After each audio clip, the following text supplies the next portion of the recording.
नवरात्रि का दूसरा दिन। ये दिन सिर्फ एक धार्मिक अनुष्ठान नहीं, बल्कि आत्म संयम, साधना और मानसिक संतुलन की एक गहरी प्रक्रिया का प्रतीक है। ये दिन समर्पित है माँ दुर्गा के दूसरे स्वरूप माँ ब्रह्मचारिणी को, जिन्हें तप, त्याग और ज्ञान की देवी कहा जाता है। अगर इसे आध्यात्मिक दृष्टि से समझे तो ब्रह्मचारिणी केवल एक नाम नहीं, बल्कि एक जीवन दर्शन है। ब्रह्म यानी उच्चतम सत्य और चारिणी यानी उस मार्ग पर चलने वाली, यानी वो शक्ति जो इंसान को अनुशासन, धैर्य और आत्मबल की ओर ले जाती है। यही कारण है कि नवरात्रि के दूसरे दिन को साधना और आत्मशुद्धि का दिन माना जाता है। माँ ब्रह्मचारिणी का स्वरूप भी इसी दर्शन को दर्शाता है। सफेद वस्त्र जो पवित्रता और सादगी का प्रतीक है, हाथों में जपमाला जो निरंतर साधना और ध्यान का संकेत है, और कमंडल जो संयम और जीवन के संतुलन को दर्शाता है।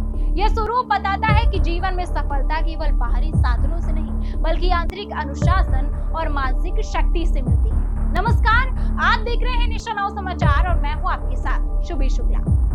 पूजा विधि को भी अगर गहराई से समझे तो ये केवल एक धार्मिक प्रक्रिया नहीं, बल्कि एक मनोवैज्ञानिक और आध्यात्मिक अभ्यास है। ब्रह्म मुहूर्त में उठना, जिसे विज्ञान की सबसे शुद्ध और सकारात्मक ऊर्जा का समय माना जाता है। गंगा जल से शुद्धिकरण जो मानसिक रूप से पवित्रता का भाव पैदा करता है। दीपक जलाना जो अंधकार से प्रकाश की ओर ले जाने का प्रतीक है। माँ को मिश्री का भोग लगाना भी केवल परंपरा नहीं, बल्कि जीवन में मधुरता और संतुलन बनाए रखने का संकेत है।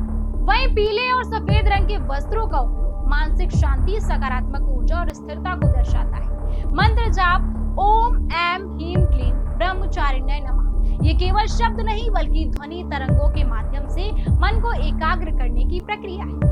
नवरात्रि का दूसरा दिन हमें यह भी सिखाता है कि जीवन की कठिनाइयों से भागने की बजाय उन्हें धैर्य और संयम से पार किया जाए। माँ ब्रह्मचारिणी की कथा यही बताती है कि कठोर तपस्या और अडिग संकल्प से ही लक्ष्य की प्राप्ति संभव। आज के समय में जब जीवन भाग दौड़ और तनाव से भरा हुआ है, ऐसे में यह दिन हमें रुककर खुद को समझने, अपने मन को संतुलित करने और जीवन को सही दिशा देने का अवसर देता है। तो नवरात्रि का दूसरा दिन सिर्फ पूजा पाठ तक सीमित नहीं, बल्कि एक संदेश है संयम का, साधना का और आत्मबल का, क्योंकि जब मन स्थिर होता है तभी जीवन सही दिशा आगे बढ़ता है। बने रहिए हमारे साथ और देखते रहिए नेशन नाउ समाचार।